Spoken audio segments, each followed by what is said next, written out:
Hello and welcome to Teaching My Cat to Read, the very serious book review podcast. I'm Eli. I'm Em. And I'm Lottie. And this week we're discussing everything about A Study in Scarlet by Sir Arthur Conan Doyle.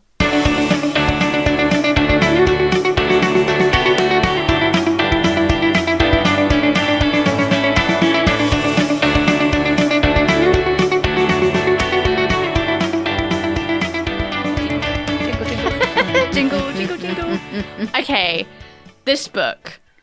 So we've read A Scandal in Bohemia. Mm-hmm. Do one of you want to kind of give a background? I say background on this book, like who are the major players apart from like obviously Sherlock and Watson? And had you guys read this book before? I actually don't think I had. I have a copy of it signed by Stephen Moffat and Mark Gatiss from, back in like 2012 or something. The Super Hulock age. Yeah. But I don't think I'd actually read the book. But this is the story. This is sort of the chronologically first in universe Holmes and Watson story. It's where they meet. Yeah, it is the origin story. Yeah. Mm-hmm.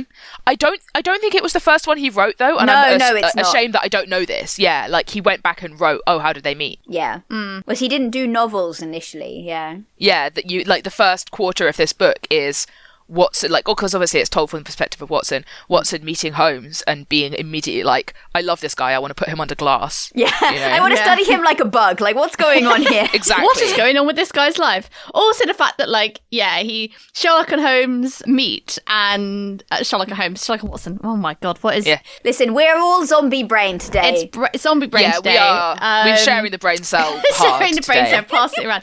Gothmog ran off with it when she left my room. That's my excuse and I'm sticking to it. Yeah, Watson's like, I need to find a roomie, and then they're like, oh, this guy's got some space. Do you want to, like, find a... Well, they're both trying... I tell you what, they're both trying to find housing, right? Like, we're back on the real estate thing, aren't we? Yeah. This is coming out after the minisode we just recorded, I think. Yeah. I think it is. So Maybe. we just recorded the Dracula mini episode where we were talking about the struggles of trying to find a house to rent. Apparently a recurring theme. Maybe Holmes and Watson and Dracula got into like a bidding war for the same the same houses. There's a fanfic in there. Oh, they're both in the public domain. I couldn't write this. Oh no, this will come out. This is going to come out before our episode of Dracula. So you can. Oh well. Sorry, guys. You can look forward to our discussions on the housing market in London when you get to our mini episode on Dracula. Oh, okay, right. Time isn't real. The future, even less so. Time is fake. It's true. But yeah, I do enjoy I enjoyed the interaction of, oh, hey, I know somebody you could rent with, and then immediately going, wait, this is a terrible idea. Because how many of us have done the like, oh, I can definitely help with that problem, people pleasey, blah, blah, blah, blah, and then gone, wait, actually, I cannot introduce these two people. This is going to go horribly wrong and everybody's going to blame me. I love that just Stanford immediately backtracking. He's like, oh, it's funny. I met a guy who was having trouble finding a place. And Watson's immediately like, damn, yes, introduce me to him. And Stanford's like, wait, hold on. Hold on. Wait, I don't think I can do that. Let me hedge this for a second so you don't blame me when you end up saddled with a weirdo who beats corpses. Like, yep. I was surprised actually because again, I hadn't read this book, and so my only exposure to it was through the TV show, and I think it's maybe the only thing that was similar. As in the recent... Yeah, the recent BBC adaptation. Yeah, the recent BBC adaptation. Which, to be honest, apart from its name, has basically very little similarity, apart from maybe how they meet and, like, that kind of aspect of it. Yeah, it's not great. But apart from the actual plot of the case, it's, like, nothing is the same. Well, they miss huge amounts of the plot as well. So, like, one of the things about this mystery is... So, like, spoilers for the mystery, right? These two dudes get murdered and it was a cabbie. What did it? And the whole thing is like, oh, nobody ever thinks of the cabbie, right? A bit like the butler did it. Like, this person escapes notice because they're sort of looked down on, not considered to be a person. But the actual interesting thing about this is not so much like, oh, it's the cabbie who did it. It's like, why did he do it? Yeah. And then you get the second half of this book, which is all of the backstory about how all of these guys have this history in Utah in like frontier Mormon settlement. and why this one dude hates these other two dudes so much that he spent 30 years tracking them down to kill them. Yeah. And it's like, none of that made it into the BBC adaptation at all. Yeah. It was all just like, haha, there's poison and you have to pick one, and one of them is poisoned and you have to choose randomly, and it was a cabbie. I was like, neither of those are really actually the most interesting thing about this book to me. It's the absolutely wild Mormon backstory. Well, and also, like, okay, you could reduce the thing is, I think you can reduce the wild Mormon backstory down to, right, horrible men mistreat people, including innocent young women, get away with it because that's just how it is on this bitch of an earth. And then... Except they don't, because this guy hunts them down and, like... across the Atlantic. I think he follows them to, like, Russia or something. And he literally says in his confession that he considers himself as much an officer of justice as any of the people that have tried to catch him, you know? Yeah. And he's not wrong. And then instead, the BBC adaptation is like, oh, it's so hard to be smart. Oh, it's so hard to be smart. I get so bored. I just have to go out and murder. Sherlock, you must understand how being super bored and super intelligent can lead you to murder. On the one hand, coming from Moffat and Gatiss, I agree. This is pure wank. However, just consider how much of what you just said is probably what's running through the cat's mind at any given moment. She's not intelligent, though. That's not why she's bored. That's true. Why won't you let me murder, though? I simply have to murder. I need to go and murder things. I've got to fulfill my dark needs. But Jefferson Hope, in the book, is not like that. He's like, I'm going to kill these specific two dudes, and no, I won't betray my accomplices because it's not their fault.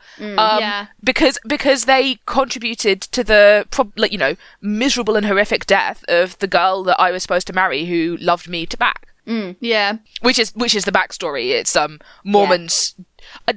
So I did a bit of reading on this. The Mormons were never actually as bad as to be like, we are going to enforce polygamy and so on and so forth. Yeah.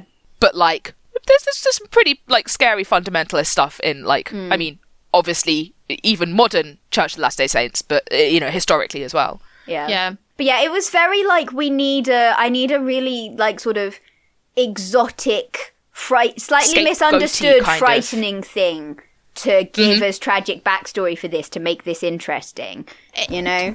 Do you want to know a fun fact that I've just found from Internet? That Conan Doyle wrote the novel at the age of 27 in less than 3 weeks. That explains a lot. Was he doing it NaNoWriMo a la Victorian period? Just like... That's what the Mormon interlude is. He's trying to make the word count. It's kind of the rest of it is like fairly classic Sherlock Holmes story, apart from like a bunch of the extra chapters of like sort of Holmes and Watson getting to know each other like two cats through a bathroom door kind of situation. But like the actual story is a fairly like typical Sherlock Holmes. Oh, there's a mystery and it's all weird and we don't know what's going on, and Sherlock's doing these things and we're not really sure why, but it will turn out to be useful later. And then it's like, he was like, oh man, this is supposed to be a novel. Crap. Okay, I'm going to write a whole nother half a thing that's just this like tragic Mormon backstory. In a desperate... It's like me throwing a haunted museum at things in order to make like the writer's block go away, you know? He wrote this story, which was like, hey, I've come up with a really cool gimmick of like, what if a cabbie did it? And then he realised that he needed to find a motivation for the guy to have done the thing, which Moffat and Gatiss didn't bother to do. They just went, oh, he's a tortured genius who's just too clever for this world. But at least Arthur Conan Doyle solved it with Mormonism, and I respect him for that. I think also, I just realised we probably do need to do a terrible summary. We probably do. Oh gosh, yeah, we completely blew past that. Well, to be fair, like I think it is linked to my terrible summary. One of my terrible summaries was, I DNF'd this book because I found the Mormon bit quite boring. Like, I really enjoyed the first half of it, and I thought I was writing down, like, oh, this is absolutely, like, bonkers and wild. Yeah. And then we got to the Mormon bit, and I think because I was, like, listening to an audiobook, and I tend to, like, do other things when I'm listening to audiobooks, and so maybe I'm not quite as clued in as I needed to be. And they started, and it just switched to American accents in Utah with, and then I was going, what the hell is going on? Am I having a fever dream? Am I hallucinating? Is this the right audiobook? And then it was like, then there was a sentence along the lines of, oh, the Mormon said hello, and the only thing that my caffeine-addled brain went to was the Hello Son from the Book of Mormon, which is not what you want to be going through your head while you're trying to listen to this book. Oh, but I think I found that like the two halves of it very not illy connected, but it was jarring. I found it quite jarring, and I kind of wished it had been, I say, slightly the other way round, where you had either had, I say, flashbacks. So you had you because I think this book was trying to do a lot of things that you're obviously you've got the crime plot, and also you're trying to introduce how Sherlock and Watson met each other, and I think the first part combined those two well. But yeah, when it went to like the backstory of why this guy did what he did, I was like, but he could have just said that. He could have just explained that in text, and then we could have all moved on rather than having this whole like backstory. Well, I guess, like, the framing device is that this is being told to all of them by Jefferson Hope, who, like, the whole thing is, this dude is supposed to marry this girl in Utah, and she's, like, the fairest flower of the American West or whatever. And she is forced to marry one of these two dudes who are, like, high up in the Mormon church at the time. And he, like, goes insane, essentially, and chases them across the world. Like, they leave Utah to get away from him because he's like, I'm gonna kill you. Yeah. Rightly. And like, after spending like months in the desert, like trying to like find these guys and kill them, and like living wild because if he goes into town he'll be like killed by the Mormon church, this causes him to develop an aortic aortic embolism. Oh yeah, I think we were calling it an aneurysm, but aneurysm. Yeah, no, that is probably correct. So he's like got a ticking time bomb in his chest, and so he just doesn't care anymore. So by the time he's killed these two dudes and now been caught by sort of Scotland Yard, but really by Holmes, he's just telling them everything. He's like, you know what? I have absolutely no shame about what I've done. I would like somebody to know it because I'd like the memory of the two people that I was killing to avenge to live on. And so Watson, like, the second half of the story is essentially the framing devices that Watson's writing this all down. I tell you what, and I know I have also been a participant in the why are there f***ing Mormons here, what the joking. I actually don't have, I didn't enjoy it all that much, the Mormon section, I'll be honest, but I don't, from a like, I guess, sort of take a step back, Doyleist perspective, I think it's kind of necessary in that, or maybe not necessary, but I can see why you do it in the sense of it's giving a lot of voice to the people who you care. It's trying to make you care about these people who've had a really who have been dealt the stick and then made good, and then are like trapped in this awful situation and end up getting murdered about it. Like it's trying to give a voice to the previous set of murder victims in a way that like sometimes I think gets lost a bit in detective fiction, and I think that's like, I'm not saying it's the best executed example of that I've seen, but it plays well with the I am committing these murders for justice. It plays well with the Holmes is outside the police force for a reason. It plays well with the kind of non-propaganda detective thing of, like, the law isn't necessarily justice. You know?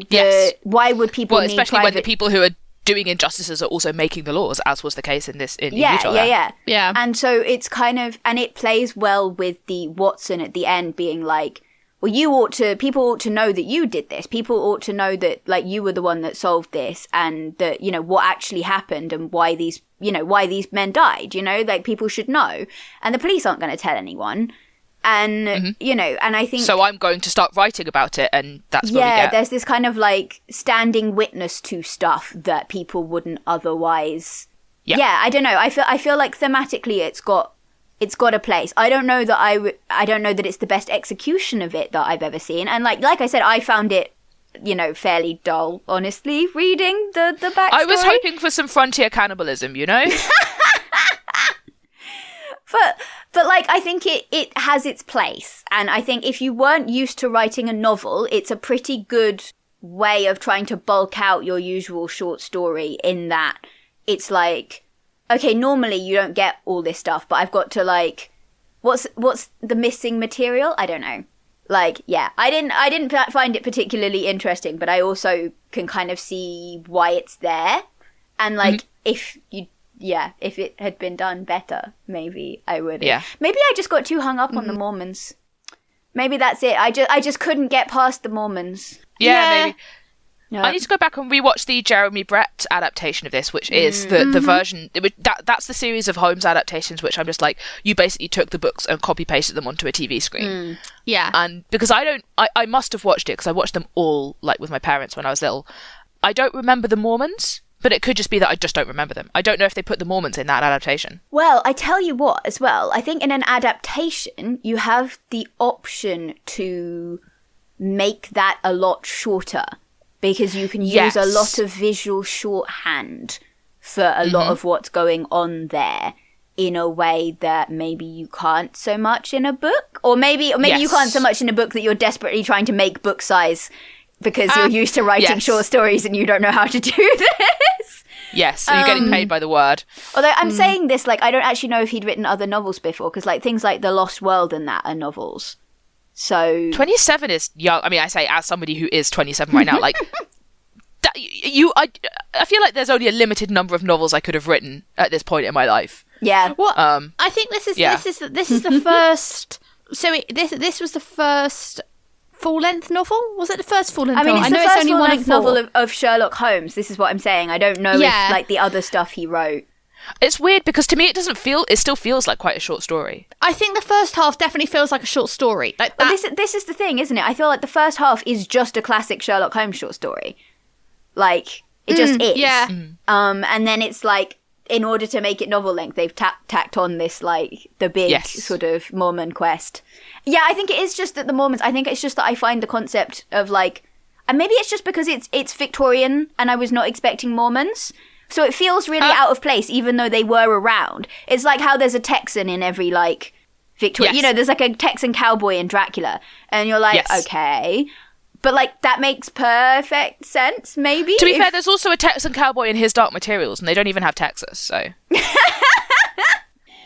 But yeah, like, it feels bizarre to me. Shrek voice, they don't even have Texas. Yeah. It's I don't know, it's one of those, I say weird things, but, like, I don't know. I think, okay, getting on to the first half of the book, like, what did you think about Holmes and Watson's, I say, introduction, but, like, meeting? Because I thought it was kind of, I made a few notes where I found it quite funny, where Watson's just like, well, I'm Sherlock's going out to, like, work on the case, and Watson's like, oh, just come along, I'll just, like, tag along with you for the laws, I've got nothing else better to do, you know, I need to find my place. Holmes asks him, he's like, hey, you're coming, right? And Watson's like, oh, you want me to? And Holmes is like, yeah, of course. And Watson's like, yeah, all right, cool, I'll come on an adventure. And it's like, something I didn't quite get until I read this was, like, Watson's, like, disabled in this book, and it doesn't really carry on that much in the later short stories or the sort of in-universe later stuff. But he is very much nearly died in Afghanistan, is very much recuperating, has to go and, like, try and have naps and lie down all the time, which, like, mood. And he doesn't have a social life of any kind. He doesn't have any meaning in his life. And Holmes, like, I don't know if it's sort of implied that Sherlock, like, sees that, and I don't think he would offer to someone to come and, like, join him in his work just because they needed something to do. No. But it's sort of, it's Watson's very much, like, latching onto it as a thing to fill his time, and, like, before he gets involved with Sherlock's work, he's just studying Sherlock himself to be like, what is this guy all about? What even does he do with his time? Why does he know so much about chemistry, but he doesn't know that the Earth orbits the sun, or whatever? Yeah. But it's interesting, I think one of the things I was kind of enjoying about the relationship was the, like, so I think we talked about it in the Scandal in Bohemia episode, I think, a bit, but, like, the fact that, like, I know what you're going to say. Watson is just genuinely into Sherlock's everything. He's just genuinely like, who is this bizarre little weirdo? Why does he have this, like, golden retriever, like, enthusiasm for having discovered a proper test for blood stains? Like, this is amazing. Like, he's literally he's like the Clint Barton chin hands, heart eyes gif. He's just sitting there like, what is going on with you? Tell me more. Tell me everything right now. And I love that for them. Like, he's genuinely delighted by Sherlock's everything. Yeah. You know? I think it's like the things when you think about it in the real world, you go, I don't want to be rude. This is a bizarre. I don't know. It's a bizarre hobby, but then he just goes along with it, which is. Yeah. I mean, I think I made one of the notes was the bit where they're talking about the if they're trying to work out if the tablets are the pills are poisoned or not. Yeah, so they just find this random ass dog off the street. Okay, it's already dying. They don't just find a random ass dog. They find a dog that's already like set to be put down. Okay. And basically, they were like, well, and then they're just going to say, well, we'll just test it on the dog. I mean, maybe I missed the part where the dog was already like going to be put down. Yeah. It's Miss Hudson's dog. And she had previously asked Watson to put it out of its misery, like the day before. Yeah, so they're like, "Oh, we'll just give the drugs to the dog," and then that's how they work out that one of them's got poison in it, and that's where the poison came from. And it was just the most bizarre thing because I was going, "Okay, so you've gone with this guy to solve this case. Now they've just like found this poison. They're just going to give it to this random dog."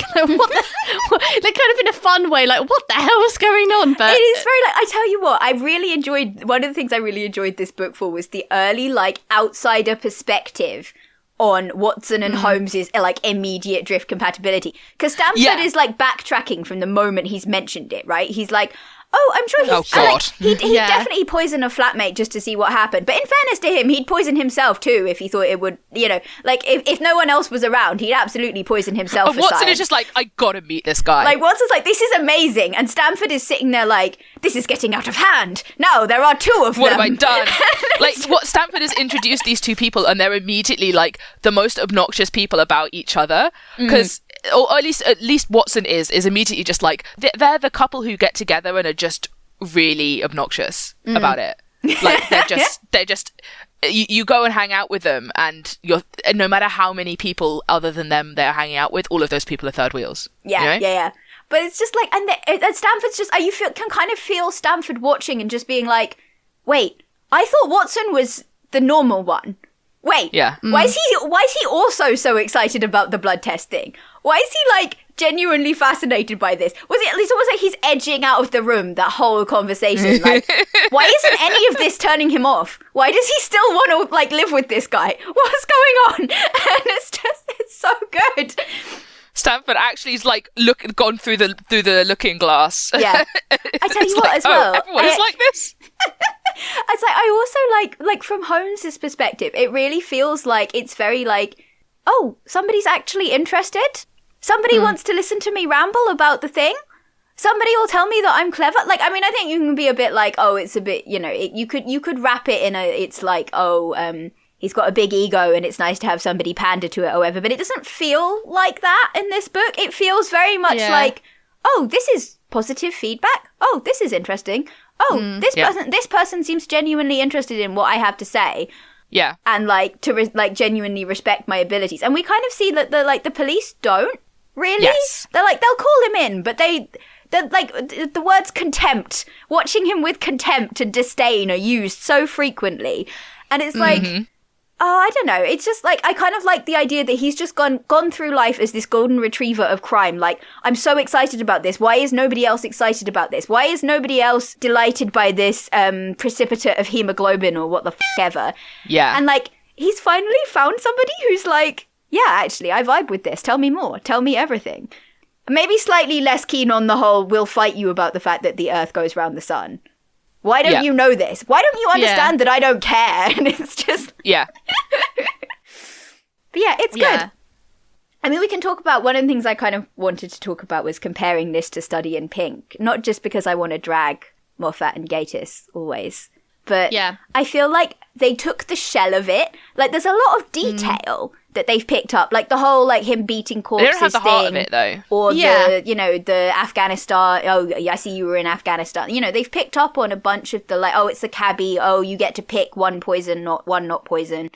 All of this crap. But, like, the heart of it is absolutely gone. Like, Sherlock is delighted by things. I think the whole, like, Stamford telling us he's cold is absolute bull, right? Yeah. Because he's not. He's very, like, he's smiling, like, half the time. When somebody gets the better of him, he's, like, laughing his head off. He's like, this is the funniest thing ever. I was tailing this supposed old woman in a cab and she just fucking vanished. Yeah, man. she just like, you know, and he loves it. Like, he's having a great time, and you're just like, do you know what it reminds me of though? Is it's like Sherlock is neurodivergent of some kind, and in this one, I'm just like, oh yeah, he's a little autistic dude who just like his special interest is learning about all of the ways that like crime can be like criminal forensics essentially. Yeah, and he meets someone else that that is like nice to him about it, and who's also somewhere probably on in the like neurodivergent sort of arena. I mean, I think you could weirdly, I think you could argue for ADHD with the whole like I don't get up before X, and he's got a f***ed up sleep cycle, and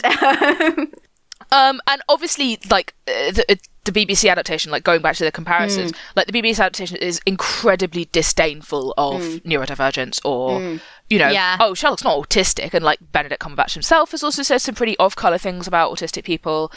Anyway, and so I feel like they lose some of the depth of characterization because of like they just don't adapt it faithfully. Well, and I think they're so wrapped up in their conception of him as like what's that line? The man is asshole, but plot twist, he's good at his job, you know, and how like how alienating it is to be the cleverest person in the room. Nobody loves you, blah blah blah blah.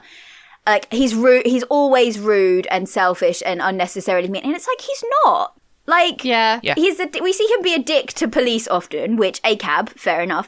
Also, they're awful to him, pretty much. Yeah. When he's accidentally rude to Watson, he pretty much always instantly apologizes and says, look, like, this is, I'm sorry, I shouldn't have said that. Like, you interrupted my train of thought, but I shouldn't have snapped. You know, like, he's not, Watson says he's a great flatmate. Like, he's quiet, quiet and regular in his habits. You know, he's like a genuinely warm person with Watson, you know? And he's like he's amused by things going wrong in his cases. He's like a dramatic little you know, he's so much fun. And they were like, oh, he can't be any of these things because we have to be able to make our high functioning sociopath joke, you know?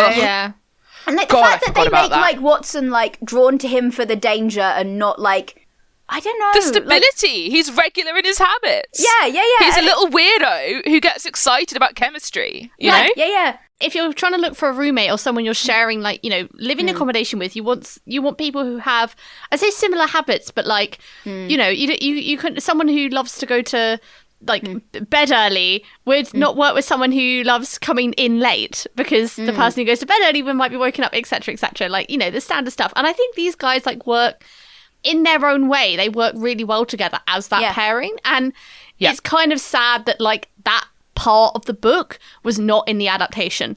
And like just the fact that Watson is so like I think they've got a connection because obviously otherwise the fanfic would not have taken off the way it does. But like they lost the fact that Watson is like genuinely delighted by Sherlock. He's not long suffering. He's 100% there and like enjoying it. Yeah, and like I think the only time we see him like kind of pissed off is when like Sherlock is being rude about Blorbos from his shows. Yes, that's true. And he's like, "Oh, how dare the real detective be mean about my little fictional detectives? I'm going to be grumpy about my Blorbos for a bit until I get distracted by his brilliance again." Yeah. Until I'm like, "Oh, yeah, he is actually he has a right to look down on these fictional detectives because he actually is better." And also like they need him, but they won't admit it, and they keep being like rude to him, even though like it's their fault. Yeah. Anyway, I think one thing that I just off that point with the detectives, I felt wasn't like transferred particularly well to the TV show. It was like Sherlock gives Lestrade and the like he could take credit for the Gregson, like the kind of the credit for solving the crime, even though they like he doesn't take that on himself, and it's kind of like I felt like there was more of a mutual respect there-ish than is in the TV show where they sort of put up with him.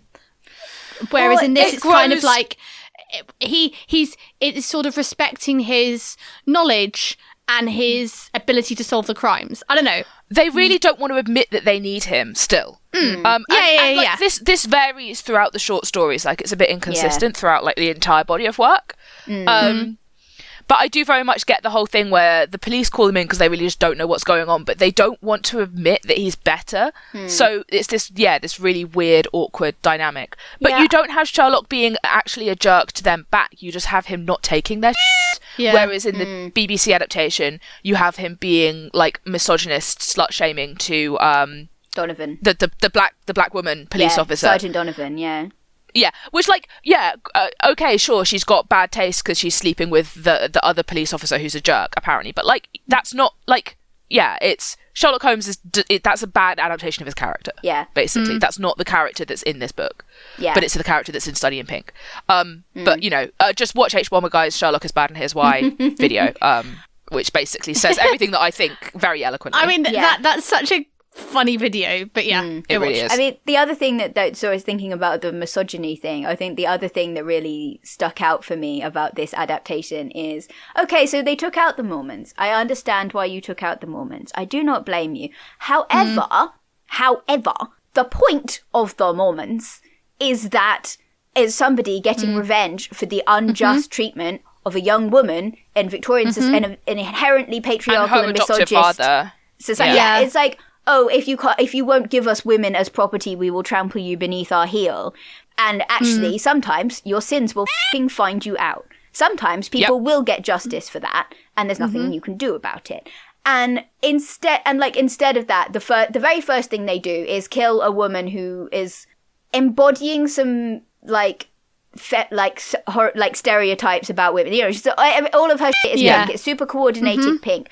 She was also having an affair, I think. She they had the whole wedding ring thing. Yeah. And it was like, okay, so what you've essentially done is taken a story about getting vengeance for male violence against women, like misogynistic violence against women, and just immediately done a misogynistic violence against women instead. Yeah. Would not have expected that from, Stephen Moffat of all people. That's really weird to see, structural misogyny from Stephen Moffat. It's not like that's a hallmark of his shows or anything. It just drives me mad. It's like the Irene Adler thing. It's like, did you read it? Did you actually f***ing read it? Yeah. It really gets my... it really rustles my jimmies. It does.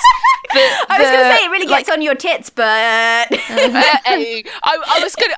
don't know. I was going to say it really gets my back up, but that felt like actually aggressive. I was like, I don't know. Gets my goat, like the chupacabra. Yeah. That they managed to position themselves as being these like curators of this canon of work, and like they're the only people who really get it, and oh wow, aren't they being brave and bold in their adaptation? And they just don't get any of the things that made it genuinely don't. They just like they just made another procedural with a big name a bunch of big name actors and overdone special effects. Anyway, the books are better. The Jeremy Brett adaptation is better. Elementary is better, but they didn't directly adapt Study in Scarlet, so we don't have an excuse to talk about it in this episode. I tell you what, the main thing I think we have for a comparison there is the flatmate situation. Yes. Which is kind of interesting because, like, I tell you what, I like Elementary's take on Sherlock isn't a great housemate necessarily, much more than I enjoy the BBC one, in that I don't enjoy the BBC one.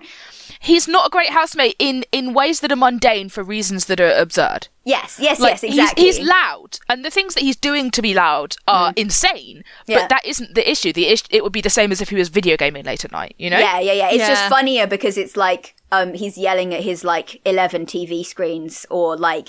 The issue isn't that he's got a human head in the fridge. The issue is that he's done something horrible with the milk, and he's left it on the countertop. Yeah. He's taken over the whole kitchen to make winter like vitamin supplements for their tortoise, and hasn't cleared up. And it's like, the thing is, they're almost normal roommate problems, apart from the fact that he's just done a shirt, like, they're absurd. Yeah, the reason that they've happened is because of who he is, but the effect that they have on Joan in this case is the same as like normal housemate, and it turns this sort of like, you're living with this sort of 1 in a million weirdo, person, but it makes the weirdnesses into mundane things, and then it's funny. Also, they're enjoyable for us, and they're kind of enjoyable for the participants, I feel, as well. It's just like, they're just very like, this is just our life, and this is fine now. And they're both like, we're weirdos now. We're in it. That's fine. Yeah. And I think because they have a genuine like warmth and joy in it, it's much closer to what the actual books say about their cohabitation. Actually, and it's just more pleasant as a narrative to enjoy. Like as a, I don't really want to watch Sherlock and Watson who can barely tolerate each other. Like, you know what it reminds me of is that criticism of romance, where it's like, sure, you would move mountains for each other and kill people for each other, and you can't live without each other. But do you like each other? Yeah. Do you have jokes? Would you play board games together? And BBC Sherlock and Watson, I don't think they do.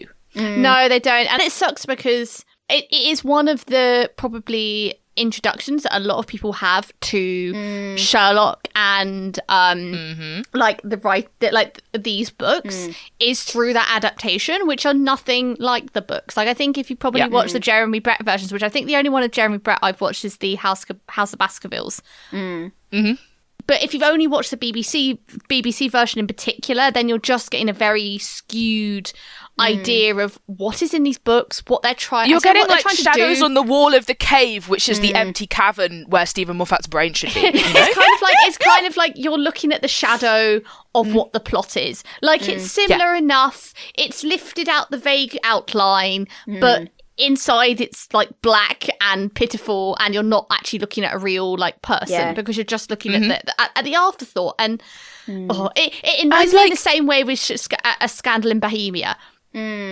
Because it just takes away sort of in that case it was Irene Adler and the annoying issues with that and stupid like subplots. Irene Adler wins. They've taken the superficial aspects of the thing without understanding why any of it is important or what made it work. And I think that's the problem with adaptations. It's sort of similar to when we were doing, I say similar in the weakest form of the word, with Wuthering Heights, where it's very derivative just to say, oh, it's a love story between Kath and Heathcliff. If you go and listen to the episode, like, it isn't. But if you've only listened to pop culture... in a very similar way to, like, Romeo and Juliet being a love story. It's like exactly. There is love there, but it's about so much more than that, and it's kind of there as a... If you've only watched an adaptation of Wuthering Heights, you might not understand what the Brontes are trying to do with that book in particular. Charlotte Bronte trying to do with that book, but Charlotte Bronte? Emily, my bad. Whoopsies. But like what they're trying to do with that book in particular, and generational trauma. It's kind of... It doesn't help with Wuthering Heights that they came out with that it's got this great quote about like whatever souls are made of, his and mine are the same. Like, what a great line, but also in context. I tell you what, that's another example of the your souls are made of the same. But like, can you stand to be in a room together for more than like a minute at a time? Exactly. It's frustrating because like I think I really wanted to enjoy the book, and I think that's where the Mormon bit took it away from me. I mean, I'd like to read maybe another one of the longer stories or some of the other short stories because I haven't read much Sherlock, and just kind of read the original books rather than watching an adaptation that sort of hacks it apart to pieces. I tell you what it reminds me of. I was reading I think it was on Autostraddle. It was an article about memoir writing, actually.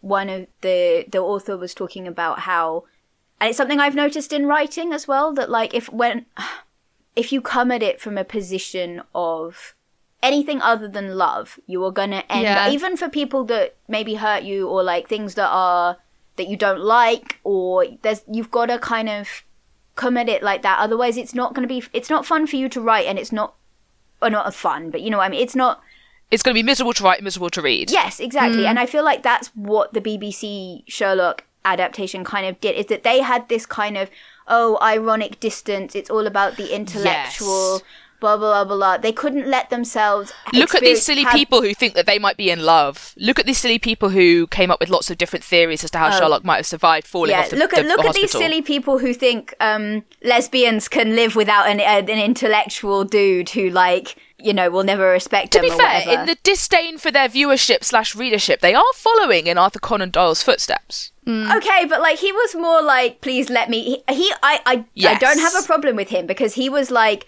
okay, I'm tired of writing Sherlock Holmes. I would like to do something else. And then people were like hounding him about it. Yeah, no, I know. That's fair enough. But like, yes. Anyway, but yeah, I feel like the adaptations, they just went, how can we make this as mean and small and sad as we can possibly... Like, it feels like they don't like Sherlock. You know? Nope.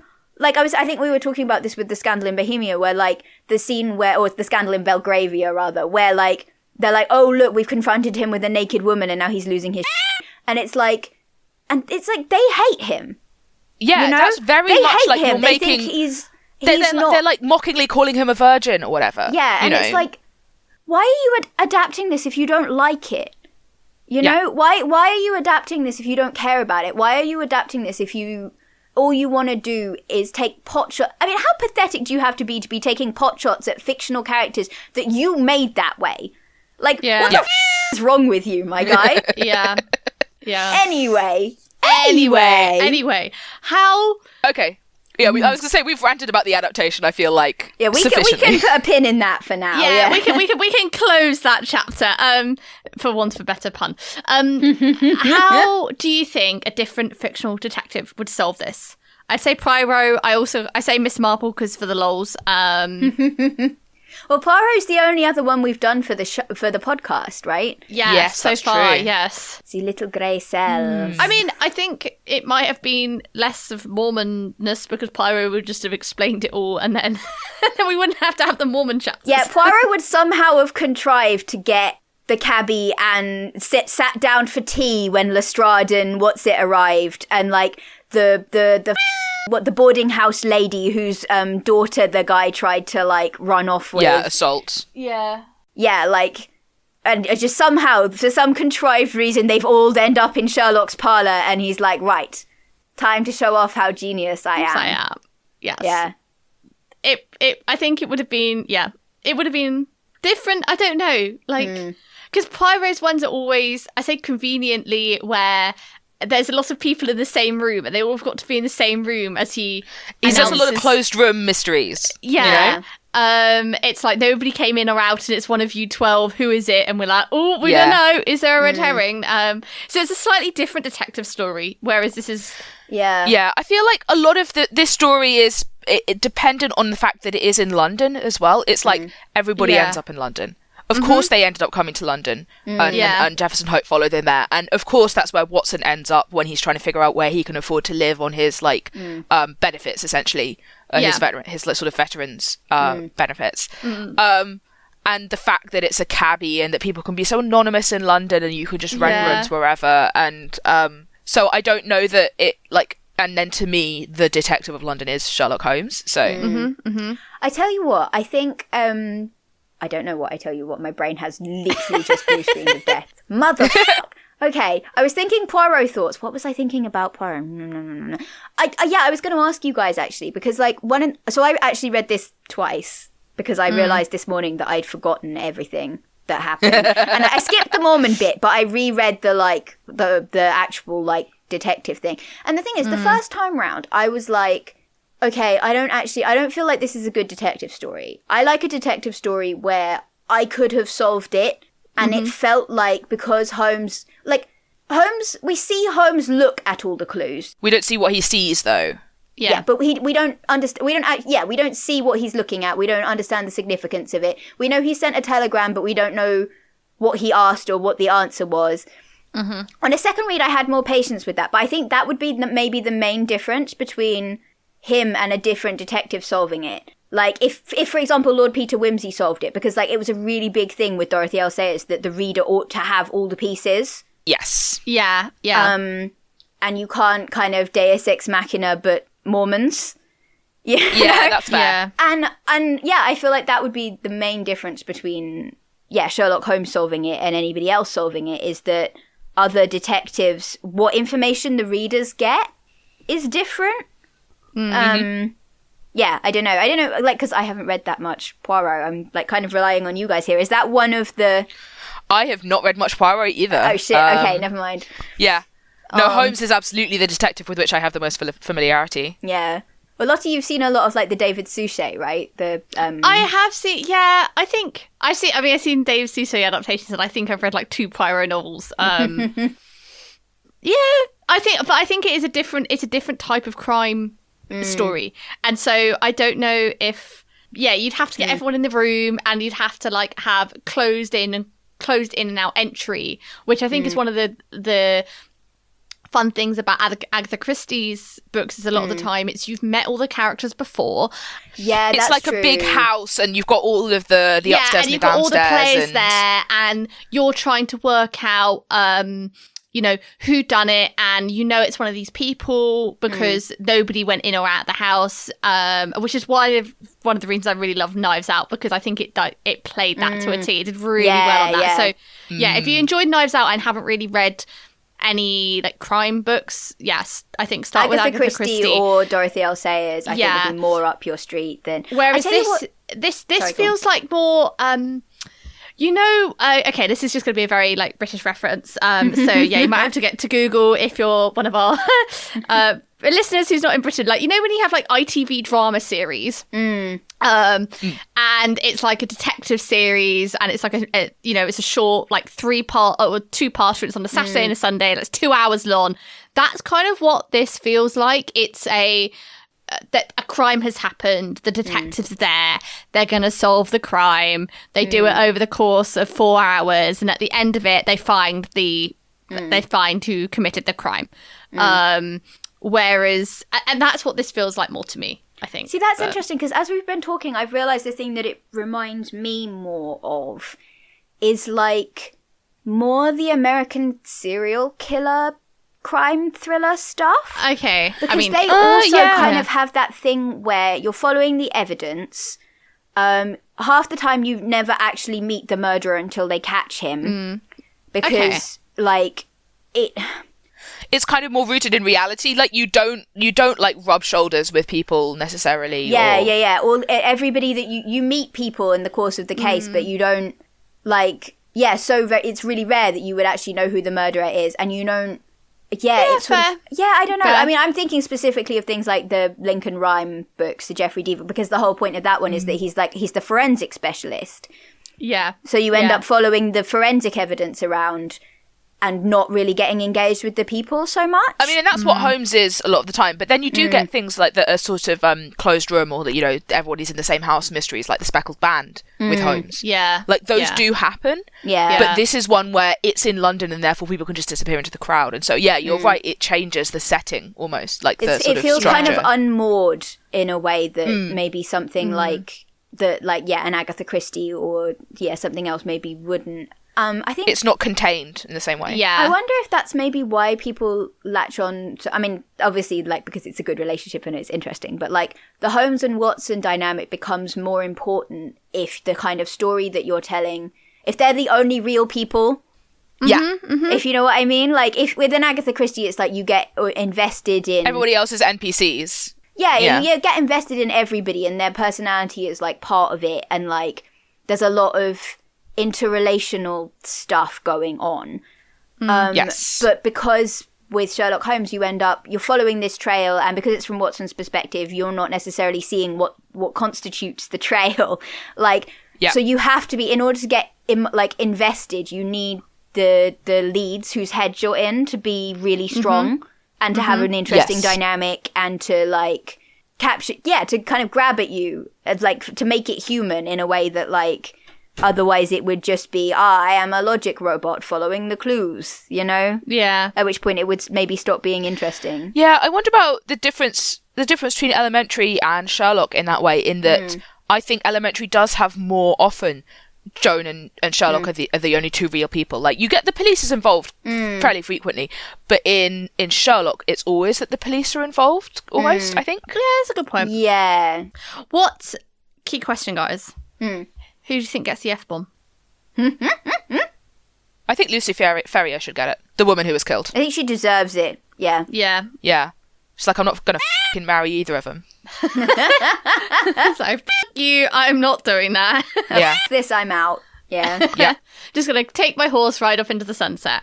Build my own house and live a good life. Who do you want to fight? I mean, the Mormons. I mean, I think the guys that are dead, the guys that are murdered, they deserve it. And they're f***ing dads as well. Yeah, actually, yeah, and their dads. Yeah. I was about to call them like the 7 sages, but they're the 4 graces or something, or the elders, of the Mormon council. Yeah. The 7 sages are from Pokemon. Okay, yeah. No. I mean, I kind of want to. I find Lestrade and what's his face kind of annoying, but I wouldn't waste a punch on them. You know? Yeah. What do you think our darling dearest Gothmog would give this book as a rating? See, on the one hand, I don't think she has a lot of patience for the ways in which the murders are carried out in this book. The second one is a stab to the heart. Oh, that's true. You're right. Okay. Yeah. But like the whole I've stalked you for 30 years revenge thing. She's not about that life. On the other hand, I do feel like she does like revenge. She does like revenge. Yeah, there's something about the whole yes, I am going to murder, and I am going to murder people who deserve it thing that I feel like she'd be into. I feel like she'd be into it. Yeah. There is also the thing of Watson meets Holmes and he's immediately chin hands, who is this guy? Why is he doing that? What is he doing? I want to put him under glass. And that is how I feel about the cat a lot of the time. Why did she go over there? What's she doing? What's she eating? I went into this expecting to find Holmes being a cat person, and I was actually surprised at how much oh, hey girl, she's in here now. She said, can you ask her what she thinks of the book? She's walked straight past me and completely ignored me because there's a bird outside my window and she's got to go click at it. Okay, so is that what she thinks of the book? Possibly. Yeah. But yeah, I feel like I was not expecting Holmes to be as much of a golden retriever of criminal science as he was, and it was delightful. But I was definitely expecting him to be more of a cat person, so that was very entertaining. And he's not chaotic, you know, he's got regular habits. Yeah. And when he's bored, he just stares into space. When he's bored, he just stares into space. There's none of this I'm gonna shoot my name in bullets on the wall or anything. It's just oh, I'm not going to start throwing ears from the fridge at people. There's none of this. It's just I'm just going to sit on the sofa and stare glassily into... Oh, wait, he is a cat, actually. I've changed my mind. Sometimes he gets the crime zoomies. Guys, I've just noticed the time. Quickly before we wrap up. Yeah, cat rating. And also, what else have you guys been reading, listening, consuming?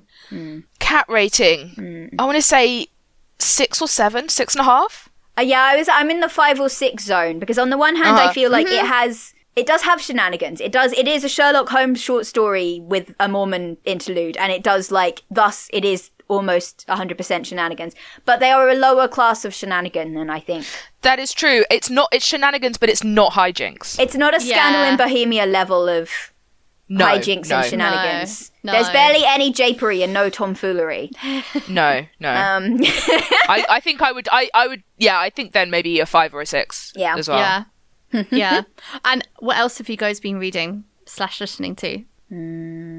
I have started listening to Trash Future, which is a podcast with one of the hosts of Well, There's a Problem. It's about tech and recently they've been doing stuff about crypto coins and cryptocurrencies and whatever. And it's good because I like to know what's going on, but I don't want to hear about what's going on from people who think that these things are good. So, you'd probably enjoy Wow If True, actually, as a podcast. You talked about it a lot. Yeah. Sorry. No. Every time you remind me, it's the thing of if somebody recommends me a thing and I go, oh my god, that sounds amazing, and then I forget about it immediately. Yeah, somebody who will bring it up regularly is very valuable to me. Trying to think if I guess I went to Edinburgh last week, and in order to conquer my fear of airports, people, planes, going places, etc., I loaded a bunch of KJ Charles onto my phone, and so I read all 3 of the Will Darling mysteries in 3 days. They were very, very good. I can recommend. Yeah, sort of post, I guess 20s. There's a First World War veteran who inherits an antique bookshop and has to work out how to run it. And he's an anti-authoritarian piece of what's it, and I love him. Just I will just be grumpy at people and refuse to do what I'm told. And you just have to deal with it. Also, I sell books now, get over it. And the shiftiest piece of upper class nonsense you've ever met in your life. And somehow it works. Somehow romance. And it's good. I enjoyed it a lot. That's good. It's weird. It felt very it's a bit Lord Peter Wimsey, and it's a bit G.K. Chesterton, Man Who Was Thursday, except the anarchists are actually real and not God. Read The Man Who Was Thursday. That's some wild... Anyway, Yeah, I enjoyed it. I heartily recommend it. Read any KJ Charles you can get your hands on. What have I consumed? I mean, I'm still watching The Expanse and still listening to Guards, and these are all good things. Yes, and listening to our book for our next like full episode. Oh God, I really need to start it. I'm actually very excited about. Which we're going to chat about. The Son of Achilles. Is it The Son of Achilles or A Son of Achilles? I need to check. The Song of Achilles. The Son of Achilles by There's only one. Madeline Miller. And it's I've seen it on the Bookstagram. I've seen it on the Instagram. I've seen it like around a lot. I hadn't read it before, and it's we're going to get to talk about adaptations of the Iliad. Yes. And our lovely editor Ro, I think, is going to join us for that episode, which I'm very much looking forward to. So which is good because there's a chance I'm not going to read it. So. It is a long book. And we're pushed for time, but no, it is a... you read the beginning, I'll read the end. We'll meet in the middle. Between us. Between us, you shall defeat the book. But yeah, it's if you've read it before, please tell us. It's great finding out what you guys have been listening and reading. But yeah, thank you all so much for listening. Remember to follow us on your podcast platform so you never miss an episode. And if you enjoyed this episode, please consider giving us a like or review on your platform. It makes us very happy when we hear your feedback, or you can email us via our website. There's a link on there. And you can also now see all of our previous episodes on our website with all the links to listen, and also to our Ko-fi if you want to donate to our virtual tip jar. But yeah, say hello, send us a message and recommend us some books to read. Big virtual hugs, and we will see you next time.